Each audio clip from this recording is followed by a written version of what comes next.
অমৰাৰ আচাৰ বনাম বুলি এইখিনি ৰেডি কৰি থৈছোঁ। কুমলীয়া অমৰা অলপ কাটি ধুনীয়াকৈ নিমখ আৰু হালধি সানি থৈ দিছোঁ। আৰু এইফালে এয়া ভেন্দি এটা, লেচেৰা মাহ এডাল, বেঙেনা এটা ঘৰৰে হয়, কিন্তু লেচেৰা মাহকেইডাল যে চুৰ কৰিলে মনটো বহুত বেছি বেয়া লাগি আছে।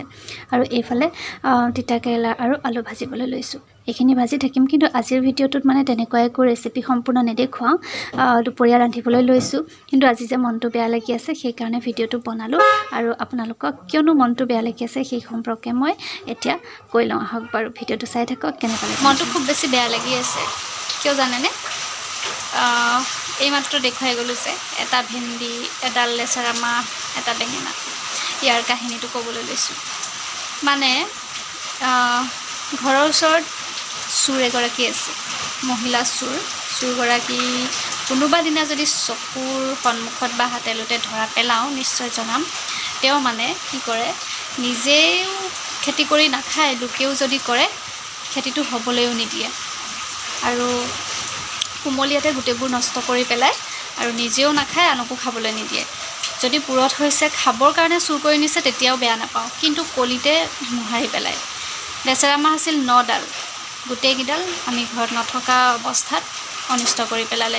মানে ফুলৰ পৰা ওলাইছিলেহে, অকণমান ইমানকণ হৈছিলে, মই চাই থৈ গৈছিলোঁ। মানে জানো যে আমি যদি ঘৰত নাথাকোঁ কিবা এটাতো অনিষ্ট কৰিব, সেইটো আমিও জানো, কিন্তু আজিলৈকে মানে হাতেলোতে ধৰা পেলাব পৰা নাই। আৰু তেওঁৱে যে অনিষ্ট কৰে সেই কথাটো ভালদৰে তেওঁলোকৰ ঘৰৰ মানুহেও জানে।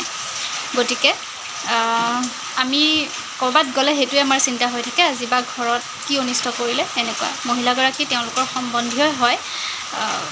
আপোন মানুহবিলাকে কিছুমান কেতিয়াবা বহুত আপোন মানুহৰ অনিষ্ট কৰে, বাহিৰা মানুহ কোনো নাহে কৰিবলৈ।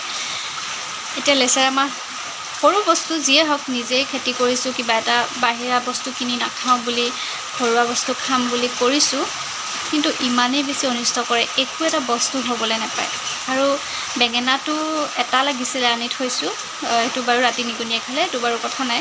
এটা আছিলে, সেইটো কাৰণে নাৰান্ধিলোঁ। মানে মই ভাবিলোঁ আৰু দুটামান হওক আৰু তেতিয়া হেৰি কৰিম। আৰু বেঙেনাজোপাও যেতিয়া প্ৰথমতে লহপহকৈ বাঢ়িছিলে, বেঙেনাজোপাও ফুলবিলাক মানে হাতেৰে এনেকৈ ছিগি পেলাই থৈ গুচি গৈছিলে।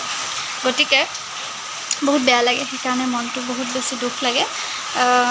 হ'লেও কি কৰিম এতিয়া, কিবা ক'বলৈ গ'লেও সৰু কথাৰ কাৰণে কাজিয়া কৰিছোঁ বা কিবা এনেকুৱা হৈ যায় ন, সেইকাৰণে একো নকওঁ। কিন্তু মই এদিন হ'লেও ধৰা পেলামেই, সেইটোলৈ মই বাট চাই আছোঁ, ধৰা পেলাবই লাগিব। এতিয়া 9ডাল মই হিচাপ কৰি থৈ গৈছিলোঁ, হিচাপ কৰাৰ কাৰণ এইটোৱে আছিলে, মানে তাৰ পৰা অনিষ্ট কৰে নেকি বুলি। আৰু সঁচাকৈ আহি চাইছোঁ 9ডালৰ মানে এডালো নাই। এডাল চেপত কিবাকৈ থাকিলে, এডাল আজি ছিগি দিলোঁ। আৰু এডাল ইমান দীঘলমান হৈছিলে, সেইডালো মানে আধা ছিগি পেলাই ওলমি আছে। গতিকে কি ক'ম। আৰু বান্দৰে অনিষ্ট কৰিছে বুলি কয়, বান্দৰবিলাকো আহি থাকে বাৰু, কিন্তু সেইদিনা আমি 2-3 দিন চাই আছোঁ, বান্দৰ যেতিয়া আহিছে আমি মনে মনে চাই আছোঁ, বান্দৰকেইটা মানে ৱালৰ কাষেদি চিধি গুচি গৈছে। আৰু লেচেৰা মাহডাল আমি চাংখন যেনেকৈ দিছোঁ তাত বান্দৰ উঠিব নোৱাৰে, কাৰণ ৰছী বান্ধি দিয়া হৈছে। ৰছীত বান্দৰ পটককৈ আহিলে মানে তললৈ খহি পৰিব, এনেকুৱা। আৰু ইমান গপচকৈও দিয়া নাই, মানে বান্দৰ খোজকাঢ়ি যাব পৰাকৈ। গতিকে ৱালৰ কাষে যিমান দিন বান্দৰ দেখিছোঁ, ৱালৰ কাষে একদম ধুনীয়াকৈ পাৰ হৈ গুচি গৈছে। আৰু সেইদিনাখনো লেচেৰা মাহকেইডাল মানে ইমান ধুনীয়াকৈ 2-3ডালমান ডাঙৰ হৈ আছে। তাৰপিছতে ৰাতিপুৱা উঠি চাইছোঁ ধুনীয়াকৈ আছে। চাহ খাই কি বাহিৰলৈ গ'লোঁ, লেচেৰা মাহকেইডাল নাই, কিবা এটা কৰিলে মানে। ঠিক আছে, ডাঙৰ হৈছে, খাবলৈ দিছে, বেয়া নাপাওঁ, কিন্তু সৰুতে যে অনিষ্ট কৰি দিয়ে তেতিয়া বহুত বেছি বেয়া লাগে। আৰু মনটো নিজেও নকৰে এইবোৰ মানুহে, আনকো কৰিবলৈ নিদিয়ে, আৰু কলিতে মোহাৰি অনিষ্ট কৰি পেলায়। এটা বস্তু হ'বলৈ ধৰোঁতে যেতিয়া কলিতে মোহাৰি অনিষ্ট কৰিব, এটা গছপুলি ৰুই ডাঙৰ কৰাটো, যত্ন কৰাটো এটা সন্তান ডাঙৰ কৰাৰ নিচিনা, নহয়নে বাৰু? তেনেস্থলত যদি সেই পুলিটো কলিতে মোহাৰি মাৰি পেলাইছে, সেইটোতো বহুত ডাঙৰ পাপ কৰিছে আচলতে। এই পাপবোৰ তেওঁ আৰ্জি আছে, ক'বলৈতো আমাৰ ভাষা নাই, কি ক'ম আৰু। মনটো বহুত বেছি বেয়া লাগে আচলতে এনেকুৱা কৰিলে, মানে কি ক'ম আৰু, উপায় নাই।